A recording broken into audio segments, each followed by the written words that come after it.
నెల రోజుల కార్తీక మాస దీక్ష ఎన్నో పూజలు దీపారాధనలు చేశారు. కానీ ఆ దీక్షను ఎలా ముగించాలో మీకు తెలుసా?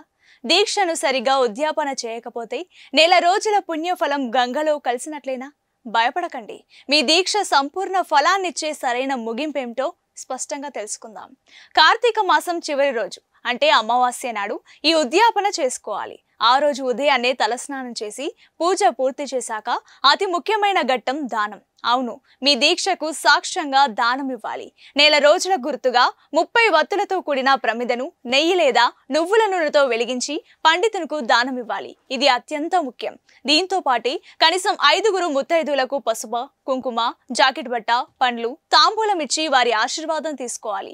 ఇది మీ సౌభాగ్యాన్ని పెంచుతోంది. మాకు ఇవేవి కుదరదు అనుకునేవారు కనీసం శివాలయంలో ఆ రోజు అభిషేకమైనా చేయించండి. గుర్తుంచుకోండి, దీపం వెలిగించడం ఎంత ముఖ్యమో ఆ దీక్షను ఇలా శాస్త్రోక్తంగా ముగించడం కూడా అంతే ముఖ్యం. ఇలాంటి విలువైన సమాచారం కోసం మన ఛానల్ని సబ్స్క్రైబ్ చేసుకోండి.